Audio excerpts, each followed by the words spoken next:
Hello boys and girls, welcome to our next lecture of cell. It's part 6 I think so. मुझे लग रहा है part 6 में हम पहुंच चुके हैं और हम सेल चैप्टर लगभग 30% अपना पूरा कर चुके हैं और होप आपको समझ में आ रहा होगा. बेसिक सेल का हमने पूरा अच्छे से पढ़ा, हर चीज बताई आपको, डीप में बताई. लेकिन दो तीन स्टूडेंट्स की मेरे पास प्रॉब्लम आई कि सर ऑस्मोसिस समझ नहीं आ रहा कि ऑस्मोसिस क्या बला होती है. What do you mean by osmosis? Sir ये ऑस्मोसिस क्या है? ऑस्मोसिस देखो बेटा, एक सिंपल एक वर्ड है ऑस्मोसिस, जो एक प्रोसेस है जिसमें वाटर फ्लो करता है. क्या करता है? वाटर आपका फ्लो करता है. वाटर फ्लो, पानी फ्लो होता है एक सॉल्यूशन से दूसरे सॉल्यूशन में. पानी क्या होता है? वाटर का फ्लो होता है एक सॉल्यूशन से दूसरे सॉल्यूशन में. एक सेकंड में वीडियो चल रही है ना? हाँ जी बेटा, तो पानी का फ्लो होता है एक सॉल्यूशन से दूसरे सॉल्यूशन में. देखो बेटा, आपका सॉल्यूशन होता क्या है? दोबारा से मैं बता देता हूं. सॉल्यूशन होता है किन्हीं दो चीजों का मिक्सचर. दो ज्यादा चीजें होती है बट बेसिकली दो चीजें होती हैं. उन दो चीजों में चीजें होती हैं, जो दो चीजें होती हैं उसमें से एक होता है सॉल्यूट और एक होता है सॉल्वेंट. एक होता है सॉल्वेंट, एक होता है सॉल्यूट और एक होता है सॉल्वेंट. देखो बेटा, फॉर एग्जांपल जो पूरा सॉल्यूशन है वो 100% है. पूरा सॉल्यूशन क्या है? 100%. आपने एक सॉल्यूशन लिया 100%, ठीक है? मतलब मैंने एक बाल्टी में कोई भी चीज ली वो पूरे 100% थी, ठीक है? 100% मतलब जितना भी अमाउंट मैं ले रहा हूं वो पूरा 100% मैंने मान लिया, ठीक है? अब उस सॉल्यूशन में जो पूरा 100% सॉल्यूशन है आपका, उसमें वो दो चीजें, सॉल्यूट एंड सॉल्वेंट. जो पूरा 100% सॉल्यूशन बना होगा वो पूरा 100% सॉल्यूशन जो है वो दोनों को मिला के बना होगा. दोनों को मिला के बना होगा. इसका मतलब कुछ परसेंटेज ये है और कुछ परसेंटेज ये है. फॉर एग्जांपल मैंने कहा मेरे पास 100 रुपए थे, मेरे पास क्या थे? 100 रुपीज थे, ठीक है बेटा? मैंने 100 रुपीज अपने आगे दोनों भाइयों में डिवाइड करने थे, ठीक है? दोनों भाइयों में डिवाइड करने थे. तो इसका मतलब थोड़े पैसे इसके पास आएंगे और थोड़े पैसे इसके पास आएंगे. दोनों को जब ऐड करूंगा तो पूरा 100% बनेगा, ठीक है ना? ऐसे सॉल्यूट है और सॉल्वेंट है. जिसके पास कम पैसे जाएंगे वो सॉल्यूट है, जिसके पास ज्यादा पैसे जाएंगे वो सॉल्वेंट है. इसका मतलब जो सॉल्यूशन में कम अमाउंट में प्रेजेंट होता है उसको सॉल्यूट कहते हैं और जो सॉल्यूशन में ज्यादा अमाउंट में प्रेजेंट होता है उसको सॉल्वेंट कहते हैं, ठीक है बेटा? मान लो ये सिर्फ 10% है. पूरे 100% में से सॉल्यूट कितना है? सिर्फ 10%. सॉल्वेंट कितना है? 90%.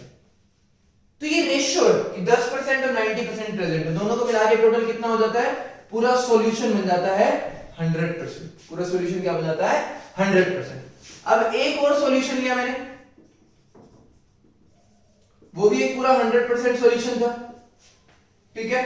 उसमें भी सॉल्यूट था और उसमें भी सॉल्वेंट था, ठीक है? अब इसमें जो सॉल्यूट था 100% में से 20% सॉल्यूट था और 80% सॉल्वेंट था. सॉल्वेंट मींस वाटर की बात हो रही है यहाँ पे. Solvent means water. सॉल्यूट कुछ भी हो सकता है, नमक, चीनी, कुछ भी डालो, वो सारा सॉल्यूट होता है, ठीक है बेटा? अब इसमें क्या होगा? मैंने बताया ऑस्मोसिस में पानी का फ्लो होता है, फ्लो ऑफ वाटर. कहां से कहां? From a region of lower concentration of solute to higher concentration of solute. जहां पे सॉल्यूट की कंसंट्रेशन कम है वहां से ये पानी फ्लो करेगा और जहां पे सॉल्यूट की कंसंट्रेशन ज्यादा है उस सॉल्यूशन में चला जाएगा पानी. पानी किस में चला जाएगा? पानी जहां पे कंसंट्रेशन कम होती है सॉल्यूट की, वहां से पानी फ्लो करता है और वो चला जाता है जहां पे सॉल्यूट की कंसंट्रेशन ज्यादा होती है. जहां पे सॉल्यूट की कंसंट्रेशन ज्यादा होती है, ठीक है ना बेटा? तो ये मेरी ऑस्मोसिस होती है. ऑस्मोसिस मतलब पानी का फ्लो होना कहां से कहां? दो सॉल्यूशंस में से उस सॉल्यूशन में जाएगा जहां पे सॉल्यूट की कंसंट्रेशन कम है, वहां से जाएगा, मतलब यहां से थोड़ा पानी निकल जाएगा और वो जाएगा दूसरे सॉल्यूशन में जहां पे सॉल्यूट की कंसंट्रेशन ज्यादा है, जहां पे सॉल्यूट की कंसंट्रेशन ज्यादा है. ये होती है मेरी ऑस्मोसिस. क्लियर बेटा? So we move on to the next topic.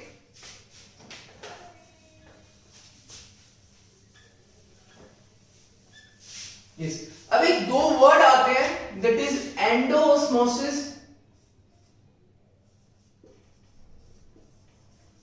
और एक्सोऑस्मोसिस.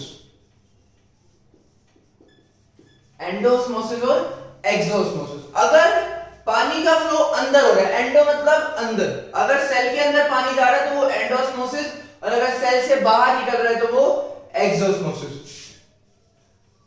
The flow of water inside the cell is termed as endoosmosis.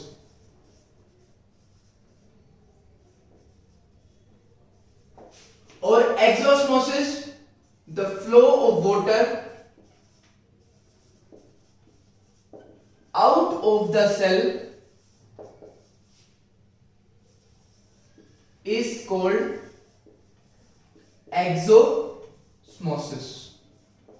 Exosmosis देखो बेटा, तो पानी अगर अंदर जा रहा है तो एंडो अंदर, एक्सो एग्जिट, एक्सोस्मोसिस मतलब एग्जिट हो गया, पानी सेल में से बाहर निकल गया। तो ये दोनों टर्म्स है हमारी, ठीक है बेटा। अब जो हमारा नेक्स्ट टॉपिक है, जो मेन टॉपिक हम स्टार्ट करने वाले हैं, दैट इज आवर, देखो मैंने आपको सेल में तीन चीजें बताई थी। मैंने आपको सेल में कहा था एक सेल की मेम्ब्रेन होती है, एक सेल का न्यूक्लियस होता है, और एक सेल का साइटोप्लाज्म होता है। सेल जो है बेसिकली तीन चीजों से मिलकर बना होता है। सेल प्लाज्मा मेम्ब्रेन, जिसको हम सेल मेम्ब्रेन भी बोलते हैं, न्यूक्लियस होता है जो कंट्रोल सेंटर होता है, मेन जो पढ़ेंगे हम अगला टॉपिक, और एक होता है साइटोप्लाज्म, जिसको हम उससे अगले टॉपिक में पढ़ने वाले हैं। लेकिन प्लाज्मा मेम्ब्रेन के साथ साथ प्लांट्स के अंदर सेल वॉल प्रेजेंट होती है। क्या प्रेजेंट होती है? Cell wall. ये सिर्फ प्लांट सेल्स में प्रेजेंट होती है, और स्मॉल प्रोकैरियोट्स, जो बिल्कुल प्रिमिटिव सेल्स होते हैं ना, जो बहुत छोटे और पूरे डेवलप्ड सेल्स नहीं होते, उनमें प्रेजेंट होती है सेल वॉल, ठीक है ना। प्रिमिटिव ऑर्गेनिजम्स, बहुत अनडेवलप्ड ऑर्गेनिजम्स जो होते हैं, उसमें ये सेल वॉल प्रेजेंट होती है। होती किस लिए सेल वॉल? ये सेल वॉल होती है स्ट्रेंथ प्रोवाइड करने के लिए, सपोर्ट प्रोवाइड करने के लिए। किसको? प्लांट्स को। देखो बेटा, हम तो घरों में रहते हैं, बेंड हो सकते हैं, सब कुछ, प्लांट्स को सीधा खड़े रहता है, उसको बाढ़ भी सहनी है, उसको बारिश भी सहनी है, उसको तूफान भी सहना है, सब कुछ सहना होता है, और इतने 200-200 साल फिर भी प्लांट्स जी जाते हैं। तो their life is very long, उनकी बहुत लंबी लाइफ है। तो लंबी लाइफ में सेल वॉल भी एक बहुत बड़ा कारण प्ले करती है। सेल वॉल भी क्या करती है? एक बहुत बड़ा कारण प्ले करती है, ठीक है बेटा। तो सेल वॉल होती क्या है? It is a rigid, rigid मतलब बहुत strong, protective, protective layer present outside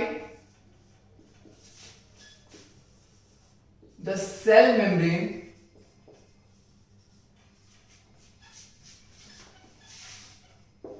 in the plants। Plants में मेन प्रेजेंट होती है, बाकी दो तीन और केसेस है, बट हम मेन प्लांट्स के बारे में बात करेंगे। इट इज रिगिड, रिगिड मतलब बहुत स्ट्रॉन्ग, प्रोटेक्टिव, प्रोटेक्शन प्रोवाइड करती है, सपोर्ट प्रोवाइड करती है। कहां प्रेजेंट होती है? सेल मेम्ब्रेन के भी बाहर एक और लेयर बनी होती है। जो सेल मेम्ब्रेन होती है, प्लाज्मा मेम्ब्रेन होती है, इसके आगे एक और लेयर बनी होती है, वो लेयर को हम बोलते हैं सेल वॉल। सेल की वॉल, वॉल मतलब दीवार, सेल वॉल। अब बनी किसी चीज से होती है? It is made up of, it is made up of cellulose. और सेलुलोज होता क्या है? सेलुलोज कुछ भी नहीं है बेटा, ग्लूकोज की लंबी चेन है, चेन ऑफ ग्लूकोज। सेल क्या है? सेलुलोज क्या है? सेलुलोज सिर्फ और सिर्फ ग्लूकोज की चेन, लंबी चेन सेलुलोज से बनी होती है।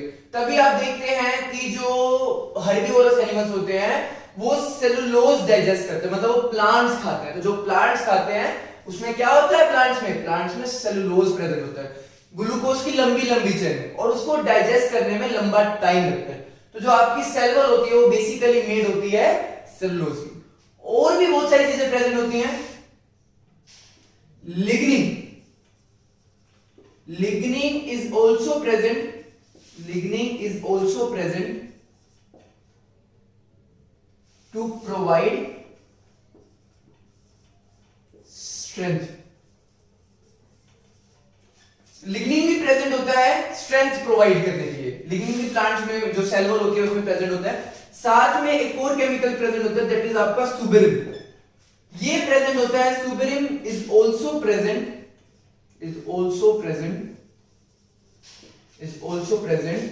टू प्रोवाइड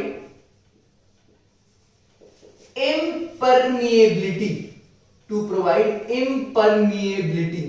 impermeability मतलब कि किसी चीज को ट्रांसफर होने से रोकता है। ये जो सुबेरिन है ये प्लांट्स में ट्रांसपोर्टेशन जो होती है, प्लांट्स की जो जड़ें होती हैं, जड़ें से तो पानी फ्लो करता है, लेकिन जो बाकी परमिएबिलिटी होती है, जो दीवारों के अंदर कुछ मतलब वो जो आपकी प्लांट्स होते हैं उसके अंदर कुछ ना चला जाए, तो उस चीज को रोकने में मदद करता है। परमिएबल मतलब जिसमें ट्रांसपोर्टेशन हो सके, इम्परमिएबल मतलब जो ट्रांसपोर्टेशन को रोके। तो ये चीजों को अंदर बाहर जाने से रोकता है, ताकि जो बीमारियां हैं, जो पैथोजेंस हैं, जो आपकी बीमारियां होती हैं, जो बीमारी फैलाने वाले ऑर्गेनिजम्स होते हैं, उनको प्लांट्स में जाने से रोकने का काम सुबेरिन करता है। ठीक है बेटा।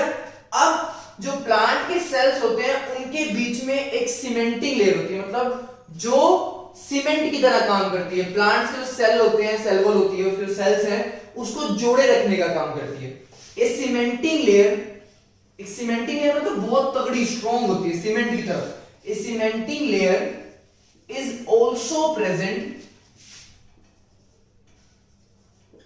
also present between two cells, और उस लेयर को हम कहते हैं middle lamella. That layer is known as middle lamella। उस लेयर को कहा जाता है मिडल मतलब बीच में, जो सेल्स के बीच में प्रेजेंट होती है, नाम होता है लेमेला। तो that layer is known as middle lamella। तो ये चीज पूरी की पूरी हमारे सेल वॉल के बारे में थी। सेल वॉल सिर्फ प्लांट्स में होती है और कुछ प्रोकैरियोटिक ऑर्गेनिजम्स में होती है, बट मेन जो हमने पढ़नी थी सेल वॉल, वो हमने प्लांट्स के बारे में पढ़नी थी, जो मेन हमारे प्लांट्स थे। ठीक है, पूरा पढ़ा।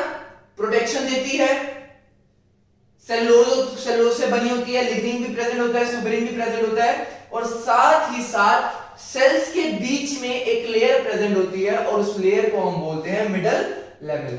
तो ये हमारा सेल वॉल था। नेक्स्ट देखते हैं बेटा फंक्शन ऑफ सेल वॉल। हमें पता लग गया वैसे तो बेसिकली क्या फंक्शन होंगे, लेकिन एक पॉइंट फिर लिख लेते हैं, function of cell wall.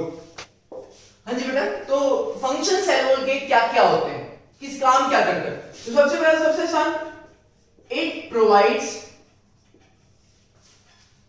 Support and strength to the plant. It provides support and strength to the plant। Plant को सपोर्ट और स्ट्रेंथ प्रोवाइड करता है। सेकंड क्या होता है? सेकंड होता है it protects the plant,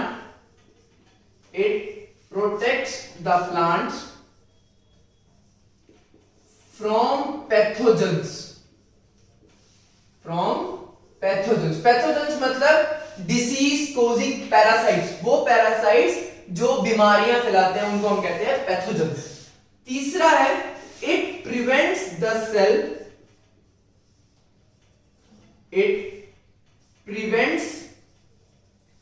cell from bursting in hypotonic solution. देखो बेटा, तो हाइपोटोनिक सॉल्यूशन मतलब आपको पता है कि उसमें सेल जो स्वेल अप, फूलना शुरू हो जाता है। तो फूलता आप गुब्बारे को इतना फूल दोगे तो बर्स्ट कर जाएगा। तो इसका मतलब बर्स्टिंग से बचाने के लिए भी जो सेल वॉल है, सेल फूट ना जाए, सेल खराब ना हो जाए, उससे बचाने के लिए भी सेल वॉल जो है वो क्या करती है, मदद करती है। बर्स्टिंग मतलब फूट जाना। ठीक है ना, जब हाइपोटोनिक सॉल्यूशन आता है सेल स्वेल होना शुरू हो जाता है। ठीक है, अब सेल स्वेल हो जाएगा तो एक कंडीशन ऐसी है कि जब बर्स्ट हो जाएगा, फूट जाएगा। तो उस फूटने से बचाने के लिए क्या काम करता है, वो सेल वॉल हमारी मदद करता है, उसको बचा लेता है बर्स्टिंग होने से। ठीक है बेटा, so we will end our lecture. छोटी सी वीडियो बनी है but we will end our lecture at this point. इसी पॉइंट पे अपने लेक्चर को खत्म करेंगे, because in next lecture we are going to discuss all about nucleus. Nucleus के बारे में हमने पढ़ना है, पूरा का पूरा न्यूक्लियस जो है वो पूरी डिटेल्ड है। ठीक है, तो इस लेक्चर को खत्म करने से पहले एक और चीज करते हैं, difference between prokaryotic and eukaryotic cell. आपने बहुत बार पढ़ा हुआ ये चीज, तो इन दोनों के बीच में डिफरेंस क्या होता है?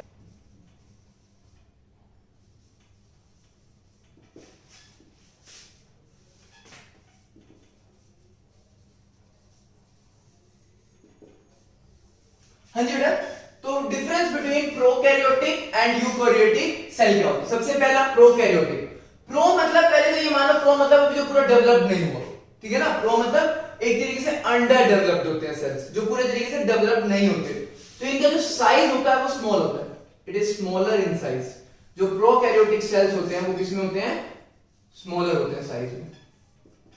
और eukaryotic it is larger in size, size में बड़े होते हैं, it is larger in size. दूसरा एग्जांपल होता है न्यूक्लियस इज अनडेवलप्ड। न्यूक्लियस जो होता है वो पूरा का पूरा डेवलप्ड नहीं होता। न्यूक्लियस जो होता है वो पूरा का पूरा डेवलप्ड नहीं होता, एक तरीके से पूरी न्यूक्लियर मेम्ब्रेन नहीं बनी होती और अंदर न्यूक्लियस एब्सेंट होता है, बहुत सारी चीजें इसके अंदर नहीं होती है। पूरा का पूरा न्यूक्लियस जो होता है प्रोकैरियोटिक सेल्स में पूरे सेल में फैला हुआ होता है, पूरे तरीके से डेवलप्ड नहीं होता। लेकिन यूकैरियोटिक सेल में जो न्यूक्लियस होता है वो डेवलप्ड होता है। Nucleus is well developed, nucleus is well developed, nucleus well developed होता है। तीसरा होता है न्यूक्लियोलस।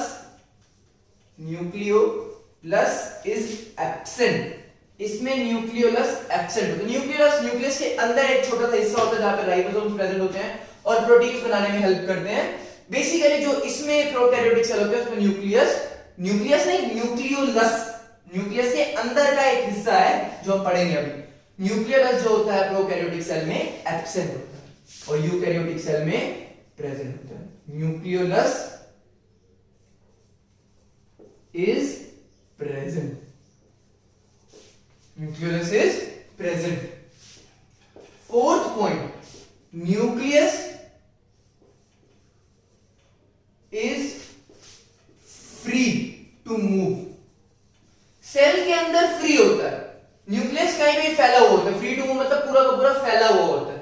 और वही दूसरी तरफ न्यूक्लियस जो होता है इज कवर्ड, पूरा का पूरा कवर्ड होता है। कौन सी मेम्ब्रेन से? उस मेम्ब्रेन को हम बोलते हैं न्यूक्लियर मेम्ब्रेन। जो न्यूक्लियस को कवर करती है उस मेम्ब्रेन को क्या बोलते हैं? उस मेम्ब्रेन को बोलते हैं न्यूक्लियर मेम्ब्रेन। फॉर एग्जांपल देख लो कौन कौन से ऑर्गेनिजम्स ऐसे होते हैं जिसमें प्रोकैरियोटिक, जैसे आपके स्मॉल बैक्टीरिया हो गए, फंगाई हो गए, ये सारे किसमें आते हैं?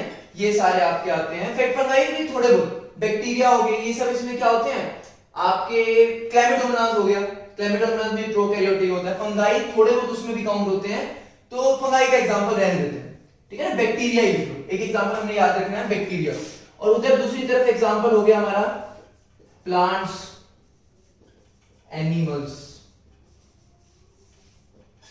प्लांट्स और एनिमल्स में क्या होते हैं? यूकैरियोटिक सेल प्रेजेंट होते हैं। यूकैरियोटिक मतलब एक well developed cell, well developed cell. और प्रोकैरियोटिक मतलब जो अंडर डेवलप्ड होते हैं। क्या होते हैं? अंडर डेवलप्ड, अभी डेवलप्ड नहीं हुए होते, तो जो जिसमें प्रेजेंट होते हैं बैक्टीरिया में मेन प्रेजेंट होते हैं। एक और एग्जांपल है मींस बैक्टीरिया, ठीक है, बैक्टीरिया में प्रेजेंट होते हैं। ठीक है बेटा, तो we will end our lecture here. अब हम अपना लेक्चर यहीं पे एंड करेंगे क्योंकि we are going to start nucleus in the next lecture. Next lecture में हम न्यूक्लियस स्टार्ट करने वाले हैं। Thank you for watching. Like कर दीजिएगा वीडियोस को, जब आप YouTube पे देखते हैं YouTube के चैनल को सब्सक्राइब कीजिए, बिकॉज जब हम लाइव जाना चाहते हैं तो हमें लैपटॉप डेस्कटॉप की जरूरत पड़ रही है।